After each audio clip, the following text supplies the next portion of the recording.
लक्ष्मीकांतजी देशमुख यांना मी विनंती करते की त्यांनी सावित्री आहेत घरोघरी ज्योतिबाचा शोध झाली या विषयावर मांडणी करावी. नमस्कार. सावित्री आहेत घरोघरी ज्योतिबाचा शोध जारी. लड़कियां कुछ भी कर सकती है, लड़कियां कुछ भी कर सकती है. पूर्ण हा चित्रपट आला होता 2016चा. एक संवाद आहे, सत्यकथा आहे. आंध्र प्रदेशची मालवत पूर्णा नावाची 13 वर्षाच्या मुलीने एव्हरेस्ट जिंकला होता. तिच्या त्या संघर्षाची आणि विजयाची जी कथा आहे ती पूर्ण मुलगी अत्यंत वेगळी आहे. ती फोकस आहे, डिसिप्लिन आहे, थॉटफुल आहे, येट फन लव्हिंग, म्हणजेच आपले ध्येय जगणारी, शिस्तबद्ध, विचारी, तरीही खेळकर अशी मुलगी आहे. म्हणून लड़कियां कुछ भी कर सकती है, लड़कियां सब कुछ कर सकती है. विंग कमांडर योमिका सिंग आणि कर्नल सोफिया कुरेशी जेव्हा ऑपरेशन सिंदूर सुरू होतं तेव्हा दररोज परराष्ट्र सचिवासोबत ह्या दोन महिला सेनानी ब्रीफिंग करत होत्या. एक आकाशात उडणारी योमिका सिंग आणि दुसरी जमिनीवर युद्ध करणारी कर्नल सोफिया कुरेशी. खरं आहे, लड़कियां कुछ भी कर सकती है, सब कुछ कर सकती है. नवऱ्यानं रागाच्या भरात मारलेली एक थप्पड, तिला आलेला आत्मभास आणि ती घटस्फोट घेऊन मुक्त होते, वेगळी होते. थप्पड सिनेमा. तू जसं मला सोडून गेला दुसरीकडे, तसं मी जर तुला सोडून गेले असते तर तू काय केलं असतंस, मला स्वीकारलं असतंस का, असा अर्थची नायिका शबाना आझमी घरी परत आलेल्या पश्चाताप झालेल्या नवऱ्याला विचारते आणि त्याला नकार देते. आपल्या घराचं आणि जीवनाचं दार बंद करून घेते. हा अर्थ सिनेमा. एकटीने हनीमून करण्यासाठी परदेश ट्रिपवर जाणारी क्वीन. खरंय, मुली काही करू शकतात, मुली सर्व काही करू शकतात. दोन कवितेचं उदाहरण देतो. तू माझ्या आयुष्यात इतिहास जमा झालास, तू माझ्या आयुष्यात इतिहास जमा झालास. दुर्दैवाने तुझ्या आणि माझ्याही पराभवाला विजय मान्या इतकी आज मी भाबडी राहिलेली नाही. आणि अशा रीतीने तू माझ्या आयुष्यात इतिहास जमा झालास. अंजली कुलकर्णीची कविता आहे. दुसरी कविता. मी शोधते आश्वस्त नजर, मी शोधते अस्वस्थ नजर, शोधते हिरवं अरण्य, शोधते माझं अवकाश. मी ठोकून तयार करते रस्ते, मी विणली काही स्वप्ने. जिथे नसतील पिंजरे, जिथे नसतील भेसूर चेहरे पाठलाग करणारे, जिथे प्रेमाचा अर्थ फक्त प्रेमच असेल आणि जिथं जगताना वाटेल मला पुन्हा पुन्हा, जिथं जगावंसं वाटेल मला पुन्हा पुन्हा. मल्लिका अमरशेखची ही कविता आहे. केवळ कविता नाहीत तर आत्मभान आलेल्या स्त्रीचं मागणं आहे आणि तसं तडजोड न करता जगणं आहे. हे फार महत्वाचं आहे. म्हणून पुन्हा एकदा मला असं वाटतं, खरंच औरतें कुछ भी कर सकती है. आणि हे का करू शकतात त्याचं उत्तर एकच आहे. या सर्व मुली एका अर्थानं सावित्रीच्या कर्तव्यात लेखी आहेत. या लेखीला स्वातंत्र्याची आस आहे, त्यात ती तडजोड करू इच्छित नाही. तिला समता हवी आहे जीवनात, संसारात आणि प्रेमातही. कारण जीवनामध्ये समता मिळत नाही, संसारात तर मिळत नाही, प्रेमात देखील मिळत नाही. हे आजचं वास्तव आहे. त्यामुळे तिला द्वैमत्व नको आहे, म्हणून ती तडजोड करणारी नाही. अशी खंबीर ती आजची लेख आहे.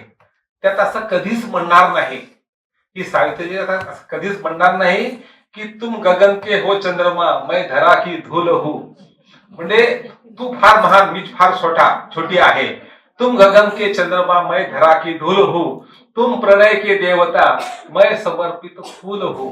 असं आजची ही लेख म्हणणार नाही. तर तिला असं म्हणणारा नवरा हवा आहे, सहचर हवा आहे. तो काय म्हणू, तिला काय म्हणणार हवा आहे सहचर. ये न समझो तुम्हारा मुकद्दर हूं मैं, ये न समझो तुम्हारा मुकद्दर हूं मैं समझता हूं तुम मेरी तकदीर हो. असं इच्छेणारी त्याची कर्तव्य सावित्री लेख आहे. आज भारतीय स्त्री फार मोठ्या प्रमाणात स्वतंत्र, शिक्षित, स्वाभिमानी, स्वावलंबी झालेली आहे. फार सांगायची गरज नाही, खूप प्रगती केलेली आहे. अर्थात प्रगती अजून होणं आवश्यक आहे, परंतु जी प्रगती झाली मागच्या 75-78 वर्षामध्ये ती खूप महत्वाची आहे. कारण तिच्यासाठी सर्वप्रथम आवाज उठवला, काम केलं. तिच्यासाठी शाळा सोडून शिक्षणाची गंगा तिच्या घरापर्यंत आणली. तिला धर्मपर्यंत नाकारलेलं शिक्षण दिलं ते ज्योतिराव फुले आणि सावित्रीबाई फुले यांनी. म्हणूनच ती खऱ्या अर्थानं आजची प्रत्येक सुशिक्षित स्त्री, अगदी गीतालीताई असतील किंवा शिल्पा बल्लाळ सारख्या लेखिका दिग्दर्शिका असतील, ह्या सर्व सावित्रीच्या लेखी आहेत. आणि त्या लेखींना ज्योतिराव फुल्यांनी घडवली ती स्त्री आहे. आणि फातिमानं ची ती एका अर्थानं कन्या पण आहे. तिला महात्मा गांधींनी स्वातंत्र्य सेनानी केलेला आहे. आठवा अरोडा फसली, सुचेता कुलकर्णी, हंसा मेहता, दुर्गाताई देशमुख वगैरे. तिला आंबेडकरांनी संविधानाद्वारे स्वातंत्र्य, समता आणि बंधुता आणि सामाजिक आणि आर्थिक न्याय दिला आहे. पंडित नेहरूंनी तिला त्या आजच्या लेखीला, भारतीय स्त्रीला आधुनिक विज्ञाननिष्ठ बनवलेला आहे. म्हणून हे सर्व जरी असलं, ह्या सर्व महापुरुषांचे तिच्या ऋण असले तरी ती खऱ्या अर्थानं सावित्रीची लेखच आहे. म्हणून असं मला आज घरोघरी सावित्री आहेत, पण मला एक पुरुष म्हणून एक खंत आहे की प्रत्येक घरी ज्योतिबा का नाही, प्रत्येक घरी ज्योतिबा का नाही. म्हणूनच सावित्री आहेत घरोघरी, पण ज्योतिबाचा शोध जारी आहे. तो आपल्या सर्वांच्या साक्षीनं मला थोडासा व्यक्त करायचा आहे, शोध घ्यायचा आहे, अंतर्मुख होतं. संसारात, प्रेमात आणि जीवनात सावित्रीबाई फुल्यांना ज्योतिराव फुल्यांनी जशी समता, आदर आणि मान सन्मान ठेवत दिला आणि समृद्ध असं सहजीवन ते दोघं जगले, तसं आजच्या सावित्रीच्या लेखीलाही ज्योतिरावासारखा समंजस पुरुषी, वर्चस्व न गाजवणारा माणूस जपत समता आदर देणारा निखळ पुरुष माणूस पाहिजे आहे. तो मिळत नाही, तिची खंत आहे. म्हणून ज्योतिबाचा शोध जारी आहे. तिला पुरुषाची वर्चस्ववादी पुरुष सत्ताक समाज या समाज नको आहे, तर समता, ममतेचा, माणूस सत्ता असलेला समाज हवा आहे. तो तिचा शोध चालू आहे. हा शोध फार जुना आहे. 1872 साली ताराबाई शिंदे यांनी तो शोध सुरू केला होता, स्त्री पुरुष तुलना या निबंधातून.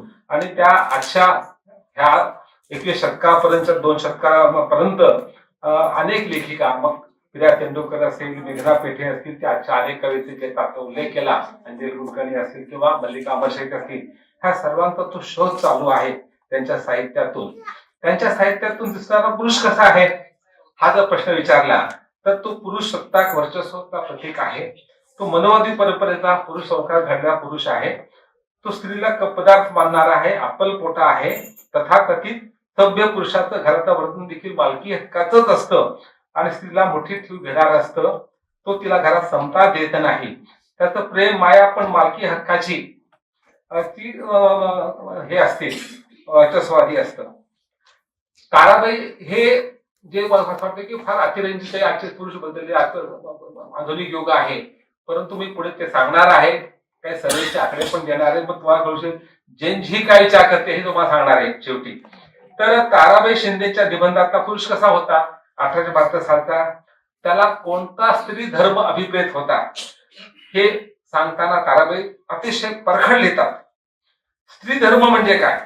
निरंतर पतीची आज्ञा पाळणे, त्याला त्याच्या मर्जीनुसार वागणे, त्याने लाथा मारल्या, शिव्या दिल्या, दुसऱ्या रांडा ठेवल्या, नवरोजी दारू पिऊन, जुगार खेळून, फितुरी करून, चहाडी करून घरी आला तर आपले हे कुणीतरी जसे काही कृष्ण महाराजच रामाचे अवतारच आलेले आहेत असे समजून त्याची हसत मुखाने देवासारखी पूजा करावी, सेवेत हजर राहावे, हा स्त्री धर्म आहे असं ताराबाई म्हणतात. हा स्त्री धर्म ताराबाईंनी प्रथम स्पष्टपणे नाकारला होता. कारण पुरुषांना धर्मप्रमाणे दिलेले वरचे स्थान त्याने प्रश्नांकित केलं होतं. थोडक्यात स्त्री दुय्यम का आहे, आम्हाला तुम्ही दुय्यम का होता हा प्रश्न तेव्हा त्या काळी ह्या निबंधातून समाजाला विचारला होता. कारण त्याही त्या काळच्या शिक्षण घेतलेल्या होत्या. एका अर्थात ताराबाई सुद्धा सावित्रीची ती आद्य शिक्षित आणि बंडखोर अशी लेख होती.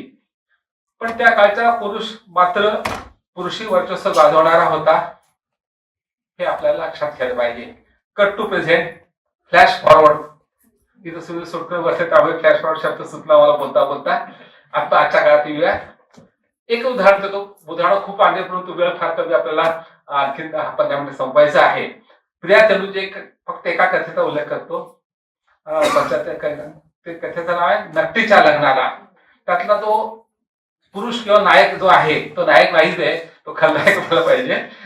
तो असं म्हणतो मी काहीही करीन कारण मी पुरुष आहे. कथेतलं वाक्य आहे, माझ्याकडे पुस्तक आहे. मी काही करीन कारण मी पुरुष आहे. तू माझी बायको असणार आहेस. माझ्या बायकोने इतर पुरुषासोबत काम करणं मला पसंत नाही. 1995-98ची कथा संग्रह आहे, त्यातली कथा आहे. त्या स्वतः कॉर्पोरेट जगतात वावरल्या, त्या एअर होस्टेस होत्या प्रिया तेंडुलकर, आणि चित्रपट समोर असल्यामुळे अतिशय उच्चभ्रू वर्गात त्याने वागल्या होत्या.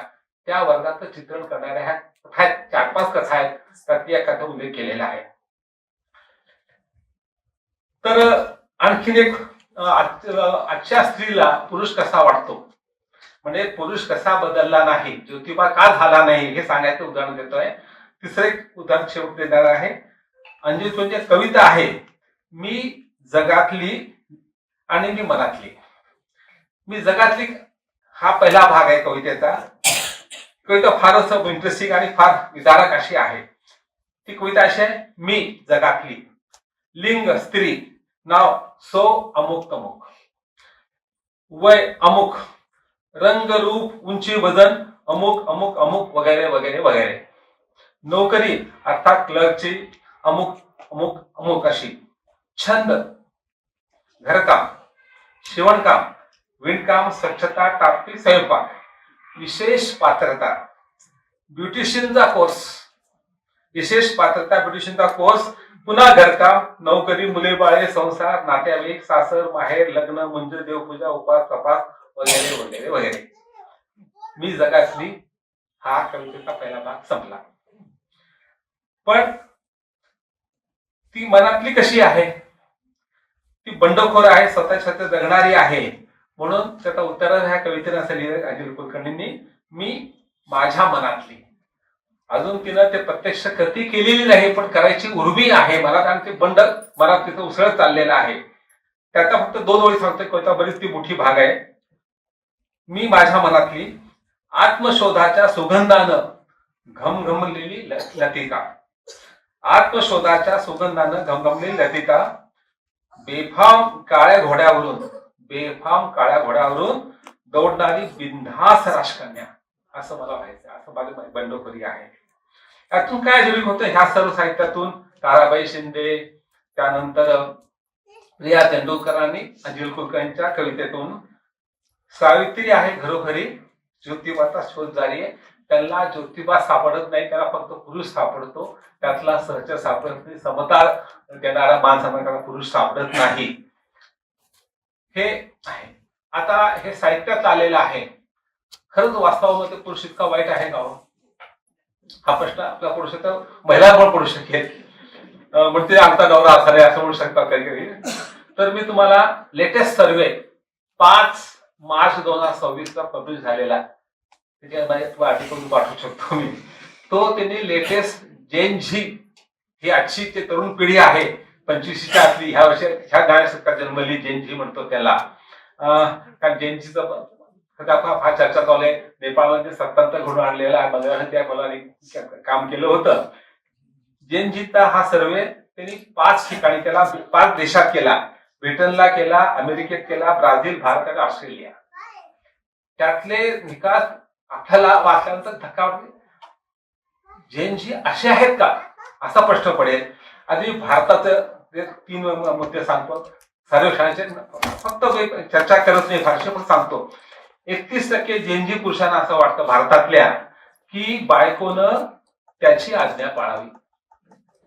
2026चा 5 मार्चला 8 मार्चच्या निमित्ताने घेतलेला सर्वे, आणि तो सर्व जेन झीचे असल्यामुळे त्यांनी मोबाईलवर रेकॉर्ड केलेले आहेत.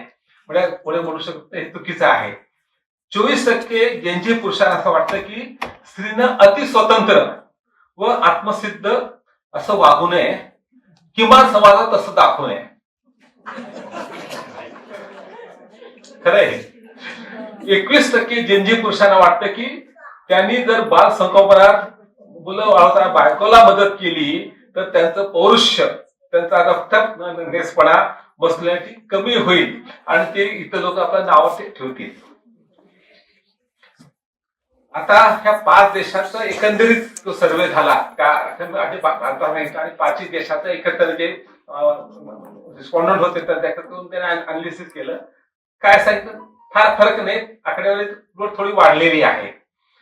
31% पुरुषांना जगातल्या ह्या 5 देश आहेत, हे 5 खंडातले 5 देश आहेत. पुन्हा सांगतो, ब्रिटन, युरोप मधला, USA, अमेरिका, ब्राझील, आफ्रिकेमधला, भारत, आशियामधला, ऑस्ट्रेलिया स्वतंत्र खंड. ह्या 5 देशातील 31% जनतेला वाटतं की स्त्रीनंच बाल संगोपन व घरकाम केलं पाहिजे. 41% असं वाटतं की पुरुष हाच मुख्य ब्रेड अर्नर कमावता असला पाहिजे. 31% जनतेच्या ह्या 5 खंड लोकांना असं वाटतं घरातील निर्णय प्रक्रियेमध्ये पुरुषाचाच शब्द अंतिम असला पाहिजे. हे आजचं या वर्षातलं एका प्रसिद्ध संस्थेनं नावही सांगतो, global institute for women's leadership, ह्या संस्थेनं हा सर्वे केलेला आहे आणि तो एका मॅगझिन प्रसिद्ध झालेला आहे. तो वेबसाईटवर आपल्याला मिळू शकतो प्रयत्न केला तर. त्या संस्थेचे डिरेक्टर आहेत प्रोफेसर हिजन चुंग, असं म्हणतात की आमचा सर्वे हे सांगतो की वैयक्तिक मते प्रोग्रेसिव्ह पुरोगामी असली तरी समाज त्यांच्याकडून पुरुष वर्तनाची वागण्याची अपेक्षा करतो. त्यांच्यात ते ओझं आहे, तू पुरुष आहेस बाबा, तू मऊ वागू नकोस. त्यांच्या एक प्रकारे परंपरा पुरुषत्व लागलं जातं. कल्पना कसा बाजायची, पुरुष कसा असला पाहिजे, रफटफ असला पाहिजे, कधी न रडणार असला पाहिजे, त्यांना रडायचं नाही, घरची आई गेली तरी रडायचं नाही, कारण तो पुरुष आहे. तो कठोर असला पाहिजे, कमावता करता असला पाहिजे, मुख्य म्हणजे स्त्री पुढे कधी न झुकणार असला पाहिजे. ही जी एक पौरुषाची कल्पना जगभर रुजली, फक्त त्या भारतच आहे असं नाही. आमचा शब्द अंतिम मानणारा असं हे जे एक पुरुषावर लादलेलं भूमिका दिलेली आहे आणि मग ती भूमिका फायदेशीर असल्यामुळे पुरुषांनी स्वीकारले मनापासून आणि हजार वर्षापासून ते जिल्ह्यामध्ये आल्यामुळे ते जेनेटिक झालेली आहे, सहज झालेली आहे. तर हे आम्हाला दाखवायचंय. तर हे खरं वाटत नाही, आजच्या काळात पण खरं आहे ते. त्याचे दुष्परिणाम माहितीत मी बोलणार नाही, फक्त नावं सांगतो. ऑनर किलिंग वाढत चाललेले आहेत, लव जीवात बळी वाढत चाललेले आहेत, स्त्री भ्रूणहत्या होते, हुंडा, स्त्रीची नोकरी व पगार हवा पण तरीही घरातील काम करणारी ती स्त्री हवी ही अपेक्षा. पण हे झालं 30 ते 40% लोक, उरले 60% जनजी मात्र प्रागतिक आहेत, स्त्री पुरुष समता मानणारे आहेत, म्हणजे आशेला जागा आहे. परंतु आजच्या काळामध्ये 40% जवळपास जनजी पुरुषाची भावना जर प्रतिगामी असेल आणि ती ताराबाई शिंदेच्या काळातली असेल तर खरंच कठीण आहे असं वाटतं. म्हणून शेवटी एवढं सांगायचं मला की स्त्रीनं सावित्री बनून राहावं, वागावं व आपला साथी, आपला मित्र, नवऱ्या सख्याला ज्योतिबासारखं घडवावं. पुरुष आपण ज्योतिबा व्हायची शक्यता थोडी कमी आहे. तर आता स्त्रीनं कर्तव्यगार सावित्री झालेली आहे, तेव्हा ज्योतिबाला सावित्री घडवली, आता सावित्रीनं ज्योतिबा घडवण्याचे दिवस आलेले आहेत. तसं करावं आणि त्यावेळी ज्योतीने घडवण्यासाठी केलं पाहिजे. तरच हा जो शोध आहे, सावित्री घरोघरी आहे, तर घरोघरी ज्योतिबा सावळायचा असेल तर बाहेर शोध घ्यायची गरज नाहीये, तर ती करता येते. आता हे जबाबदारी स्त्रीची आहे, कारण पुरुषाला प्रवेश मिळतात ते तो सोडणार नाही सहजासहजी. म्हणून आपल्याला विषय प्रयत्न केला पाहिजे आणि स्त्री करू शकते, कारण तिथं संवाद कौशल्य चांगलं असतं आणि एक हातोटी असते. तर ती हातावर प्रत्येक स्त्रीनं स्वतः सावित्री 100% व्हावं आणि नवऱ्याला ज्योतिर्वकाश प्रयत्न करावा, म्हणजे हा शोध थांबेल. धन्यवाद.